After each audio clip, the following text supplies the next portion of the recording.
I'm excited today because we are going to talk about a very hot topic. And I'm excited because I love doing these with you. And this topic is a really profound topic, actually. It's sexy, but it's profound as well. So we're going to speak about heart orgasms.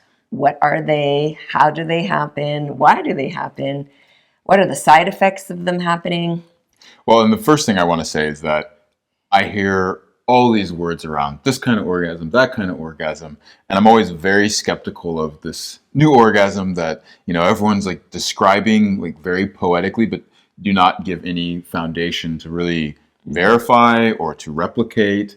And this is one that has shown up consistently, both for my own personal life with myself, with lovers, as well as then something that clients have been able to have. And so at this point now, it's like, okay, let's go ahead and address this.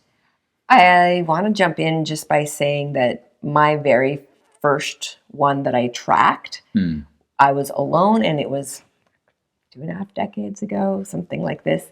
And it blew my mind. I was like, whoa, how am I ever going to want to connect with the person when I can do this by myself? This is amazing. Now, normally we reserve all these personal stories for the other side. So are you going to talk about this now, or is that just a little teaser for those? A teaser for those who want to upgrade into the membership level. So let's look at what is a heart orgasm? Yeah, maybe the textures of it, the sensorial textures, but then also some of my assumptions of what's going on in the nervous system for signaling and giving information to your body. Now, we're going to say that we really do like to stick to science, and this is one that I do not believe science has quite caught up to yet, and maybe only recently has been able to even begin to explain. Yeah, exactly.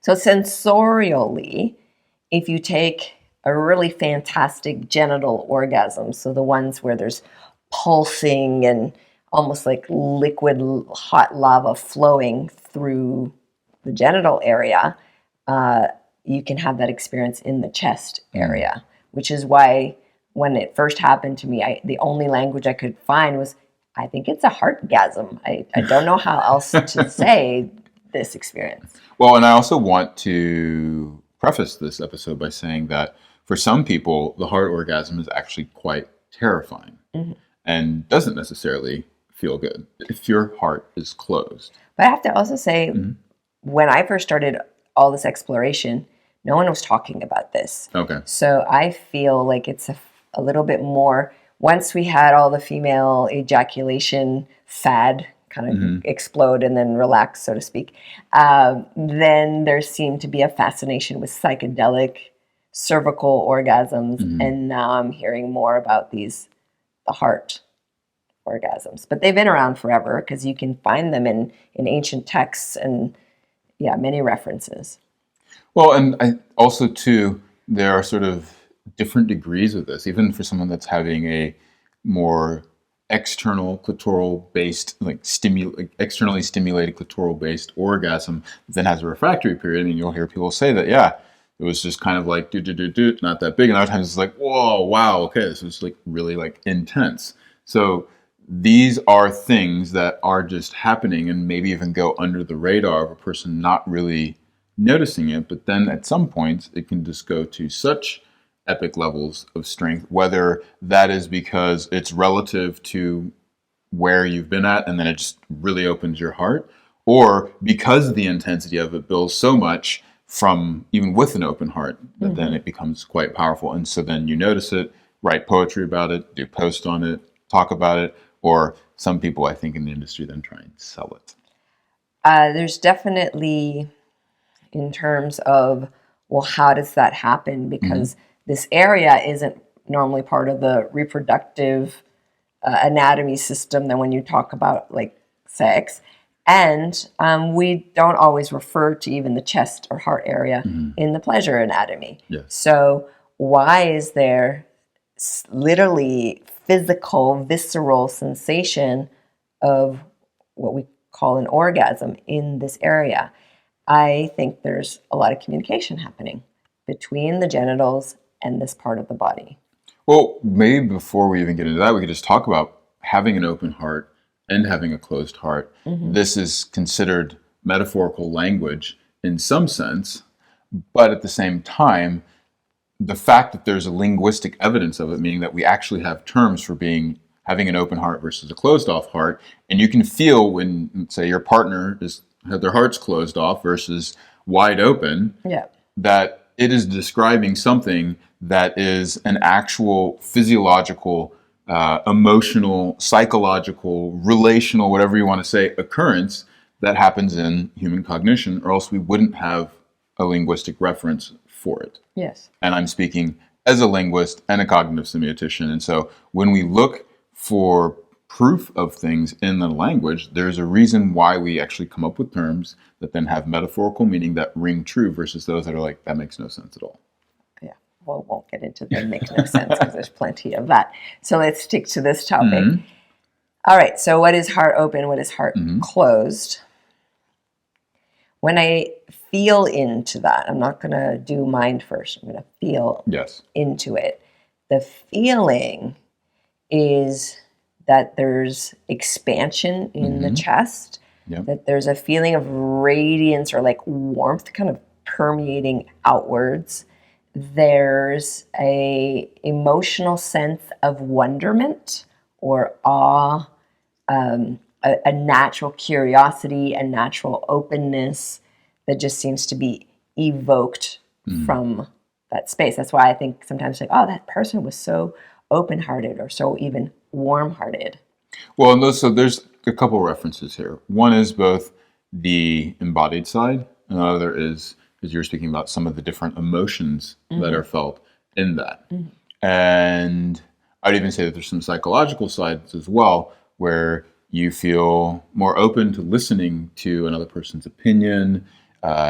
You are in a state of, you'd mentioned, to be able to like, it's not just the emotion of curiosity, but then also you're seeing like different potentials as opposed to being what you could call like narrow-minded as well. So there is an effect on the psyche, there's an effect on the emotions.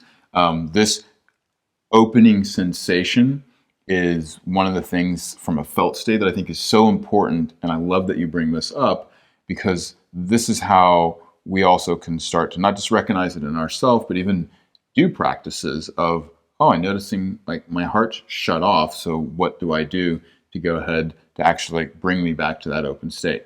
I would say that there's also sort of two other pieces there, especially in reference to the outside world that, and frankly, it doesn't have to just occur with another person. It could just be with life and nature itself. But there is this inpouring of like bringing something into that intimate space. It's why when we are emotionally shut off and not wanting to connect, for someone to come and place their hand on our chest, it's like, get that absolutely away. Whereas if our heart's open, to have a person come and like put their hand on the chest or their head on the chest, you just feel that there is the other piece of it, which is that not only are they sinking into you, but you can also have this outpouring of sinking into the other. And essentially, between those three things of open, pulling in, and sinking into, there's this state of oneness. So I'm wondering if you're comfortable sharing an experience you had a few years ago when, with me specifically, you chose, I still remember the moment. It was very profound for me, though you thought I was sleeping. But there was a moment where you specifically chose to, quote unquote, open your heart, and you were feeling certain sensations doing that. I would love to talk about that because I do think for those of us who've protected this area for a long time or been around a situation that isn't very kind and where you're not feeling 100% safe or seen, there's going to be some protectiveness around this part of the body, around this part of the psyche. So I'm just curious, would you be willing to take us to a descriptive experience of that? Well, before I go into that descriptive experience, I want to give a little bit of the psychology as well behind it, because you do have some terms in psychology such as being avoidantly attached versus anxious attachment. And for those of you that don't know what avoidant attachment is, this is where you literally are not wanting to bond with the person that you are interacting in. Think like your one night stand. Where you're like, hey, this is a one off. I want to hook up with you and basically have the physical fun and never talk to you again. I think that there are other ways to have a one night stand with an open heart, but traditionally that's kind of how it's seen. It's like the wham, bam, thank you, ma'am or man. Typically there's like alcohol, but you're not really investing in who this other person is. Sometimes it can even be just a very selfish act, but you're not bringing in that emotional But bonding. that can also happen in relations. Someone can be avoidant throughout a whole relationship. Completely. And so I'm using that because I think it's a good specific example they can use, versus then the anxious attachment type, which is like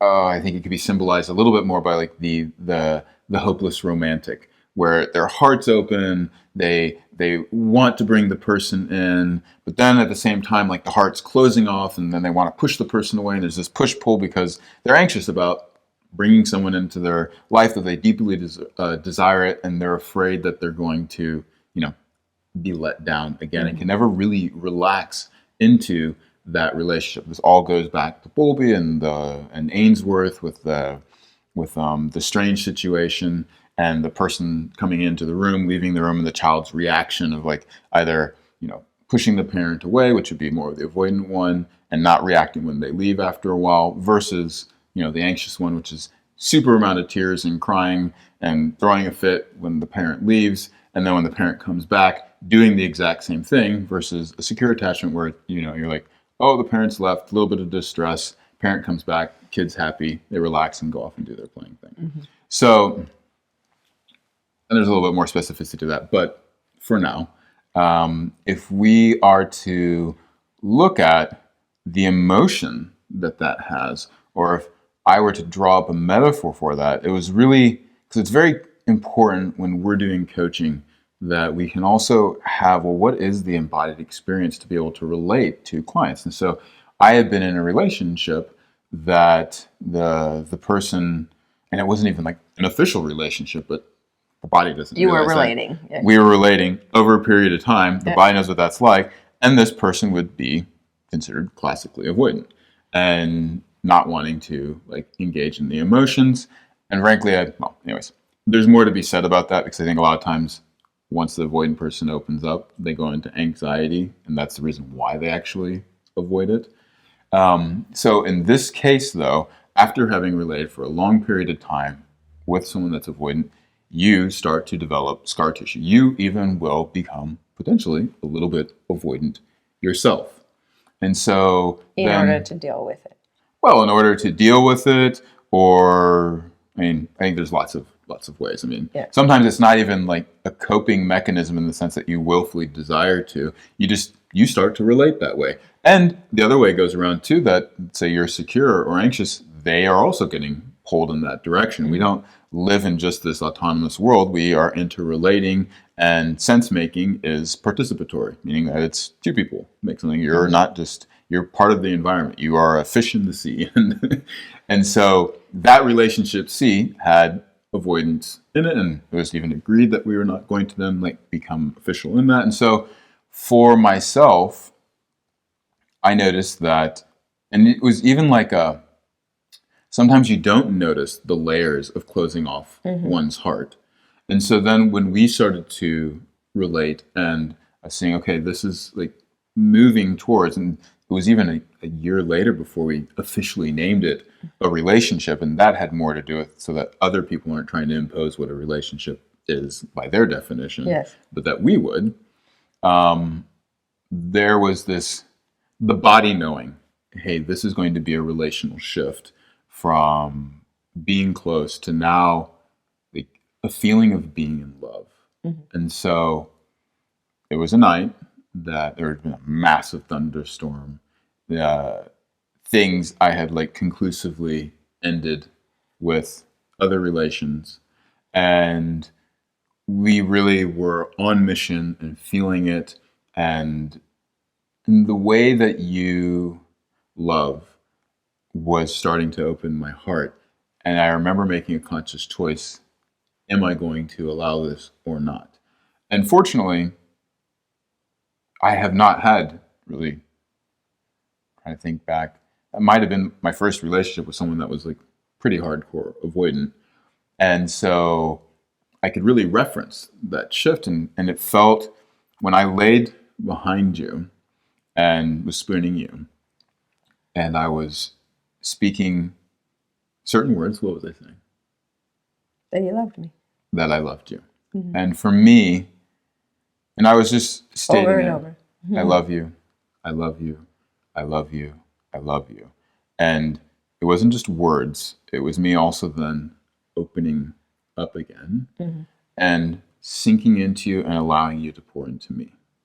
And the interesting thing was, that might sound nice and romantic for all you out there, but my experience of it was literally that there was scar tissue mm-hmm. being taken off, or a layer of armor, as maybe like the de-armoring people would speak. Or, mm-hmm. But yeah, there was just this exposing of the raw heart and the resensitization. Mm-hmm. So sometimes you hear scar tissue, it sounds like, oh, well, now it's like a wound that's open. Well, no, you're actually just starting to feel mm-hmm. again. And so from that perspective, though, of being in a state of like, I'm avoiding going into deeper attachment here, that can feel like flesh being torn mm-hmm. open, or at least there's this exposed sensitive part. Yeah, I think that's a really important reference for those that could be having a heart orgasm and experiencing it in a very different way than you did when you were with yourself, and you're like, whoa, this is absolutely amazing. Yeah, and the reason I brought up this mm-hmm. story, thank you so much for sharing it,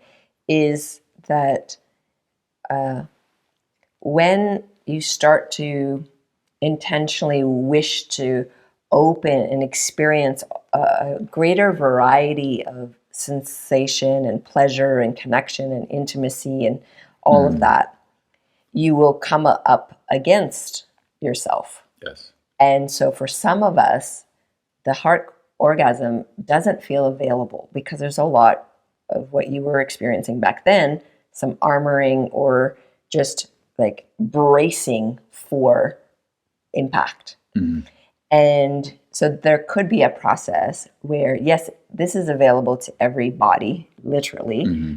but there can be a little journey of opening. Now, the great thing is our body wants to be in homeostasis, and homeostasis includes feeling open, feeling at ease, having joy, being curious, which are those states we said earlier about being open-hearted. Mm-hmm. And closed-hearted just really feels like a harshness where there's more judgment and criticism, a feeling of hastiness or impatience, or even giving up and feeling apathetic can be all symptoms of that closed heart. And it can even have a slight hunched feeling. I see plenty of our clients with these slightly hunched forward, whether it's, doesn't matter who it is, male, female, whatever, but there's like this protective closing of this area. So part of an open heart is also feeling that front body from pubic bone all the way to chin a bit more stretched open. Which is then what you'll see typically when people are trying to tense up for pleasure, is that they're actually closing off mm-hmm. their heart with that body posture. Mm-hmm. Now, I would also say, just to give the other reference, is that if you're coming from a more anxious state, then that feeling of going into an open heart is very much a push-pull, where it's like, I need you to love me. I want you to love me. Like, come towards me. And then the person does, and you're like, whoa, like, is it real? Is it not? I need you to prove it. And then there's like the pushing away, and I'm pushing away to see if you actually pull me in. And there's this real like back and forth and going in and out. And it might not even feel like testing for the other person. For them, they just feel anxious, like this instability that they are absolutely out of control. And they kind of go crazy on love. Mm-hmm. So when you then have a heart orgasm, this is literally where, whether you're avoidant, whether you're anxious, whether you're secure, wherever, anxious, ambivalent, whatever you want to say, this is then where, due to the physical activity and sensation or the lovemaking that's happening, there is literally the heart gets opened, and it's not a choice. It's just something that happens, and it then is experienced from either one of those perspectives. If you are very anxious or very avoidant, can be super scary. It can even feel physically painful. And then there can even be this relapse where everything really closes off because you're like, whoa, what was that? And at the same time, if it can be relaxed into, allowed, held space for, it is a return to one's natural state. Yeah. And typically these feelings of heat that start to like pour up, you describe sort of a lava-like feeling. It feels liquid heat. Yeah. There's just this openness and ability to feel emotions, a spectrum of emotions in a relation, and a not safety, but a security that is there, and a connection to someone else, and this feeling again of oneness that is quite unique and special. And I love how maybe you could speak about, so I've just spoken about it in relation to someone else, but what is that like in relation to oneself? Because I think this is so important and really is underspoken of. Well, I want to kind of share that more in the other part of the podcast, because I want to But just from a definition, though, of what is, though? You don't need to tell your personal story. Yeah. More of a detailed story. What is it like? I suppose the colorful words or the poetic words it's the feeling of making love, or it's the feeling of being in love, or it's the feeling of connecting with beloved. Like it has with oneself. Yeah, I'm alone, but I'm having the feeling like I've just made love with someone. Okay.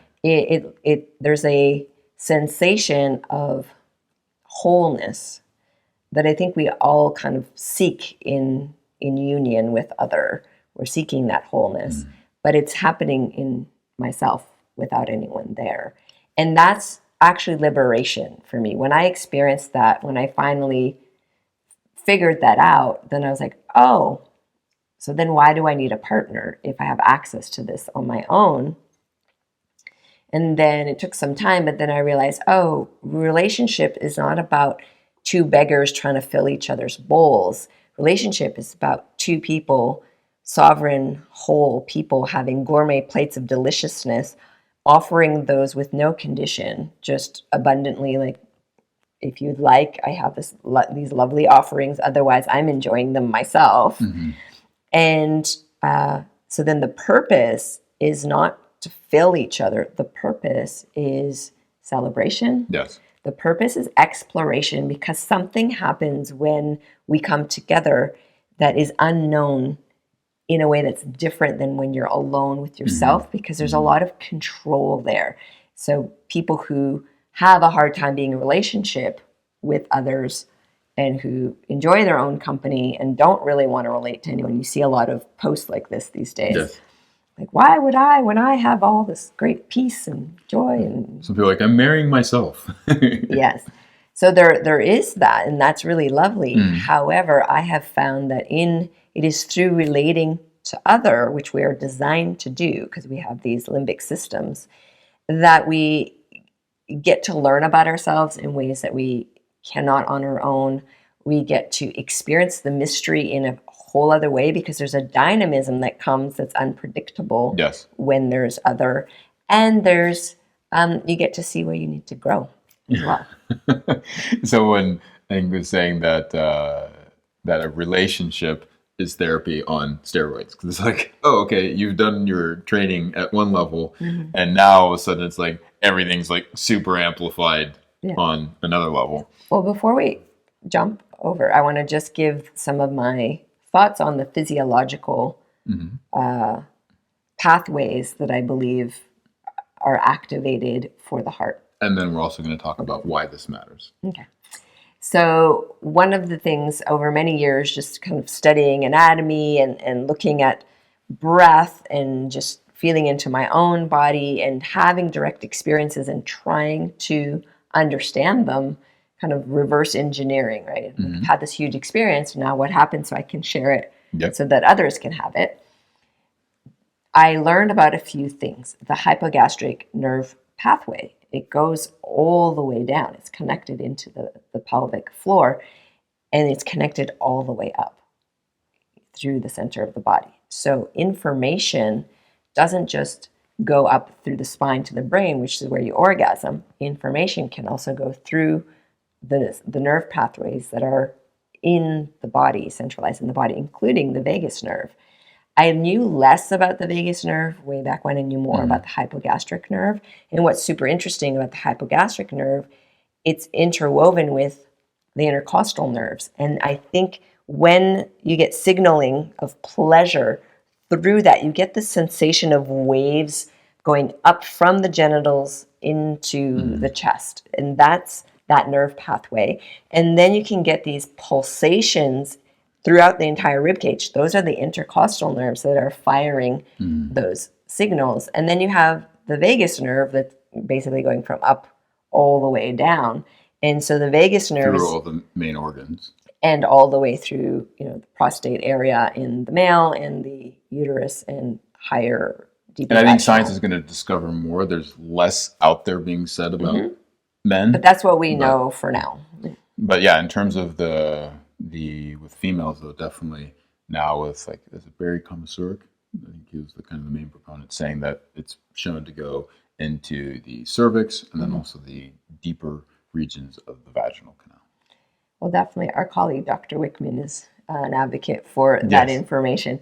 So tell us why heartgasms or heart orgasms are a good thing. So this is really important in the sense of, one, we've already spoken about just the emotional availability that you have to yourself in life, but then also in the bonding process to a partner. So a lot of times we think of just having talk therapy as, the way to deal with different types of attachment behaviors, which some would even say that you are conditioned from birth and that's just sort of how you're set, as opposed to having a more dynamic perspective on it. And this was something that I have definitely spent time studying, not just, in my off time, which I have, but then also professionally, but then as well in my academic studies. Now, that emotional availability is one part of it that can be dealt with talk therapy, but in terms of actually creating change in the body, when you start to interact with yourself this way, and which we'll talk about in the members area about how to do this, it is something that is life-changing. It changes the manner by which you interact with people on a friendship level, family level, on a definitely in your romantic commitment, lustful relationship pattern. Everything starts to shift. And I would say that just in terms, especially how you define sensuality, which is the ability to walk through the world and feel your senses and gather that information, you will be getting more information to the world from the world. Give more information to the world accurately, receive more information from the world. And it's part of one's emotional maturation, I would say. Awesome. All right. Well, right before jumping, I would love to it occurred to me as you were sharing, because I've practiced in some very deep lineages as well. And so esoterically, like the Taoist lineage and some tantric lineages, the real stuff, not the neo stuff, there is a very important, like say in sexual reflexology, the cervix or the tip of the penis connected to the heart. Now, I don't know how they mapped that out, how they figured that out, but there is something, like in the members area, we'll talk more about that, but there is something that happens just even your solo practice engaging with that area. And then in the more tantric, the Kama Mudra lineage, a lot of their meditations bring you into the heart as the center of the alchemy that's going on and the generator of bliss. And it's really quite extraordinary what you can generate simply just seated and making the mantra sounds. And they speak about these channels, the central channel, the right and the left channel, is that opening up. And there's even like a dripping of tigre between heart, and Nectar, then yes. down to the secret spots. Yes. Now, I also want to say, because emotions are also part of our felt state too. So from a sensorial basis, this matters because I've noticed people that are reporting like that they have not just boredom in their relationship or boredom in sex, but also like physical numbness. Like, I do not feel from here down.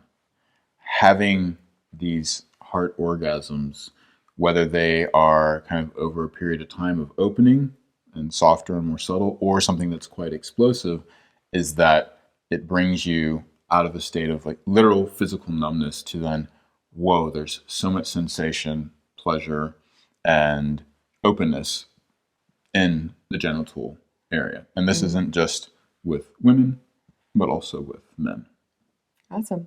Let's jump over and just to invite you, if you're not already part of our members community, we go quite deep. There's a lot of how to and explicit modeling that happens, as well as so many other perks. So definitely you want to check that out in the members area of the Embodied Love Lounge and also the Embodied Love University. But even with the Embodied Love University, definitely check that out, because there's also a ton of freemium there, which all of these things are really addressed because, again, we're working with a system that is bringing life into your pleasure, better communication, shared values with yourself and a partner. I mean, even your psychosexual practices in there, you'll find in the foundational videos, really help deal with whatever emotional blocks that may come up with this, as well as practices that just bring a connection between the hearts and the genitals. And then also clearly with suction sex, embodied consent, embodied love, all these things have actual meanings to them and bring practices in with them that, again, are all going to start to open and connect this up. So it is a journey, and the Embodied Love University will definitely take you on that path. So that being said, let's jump in. Definitely join that. To join us for the complete and explicit version of the podcast, simply upgrade your membership and gain instant access.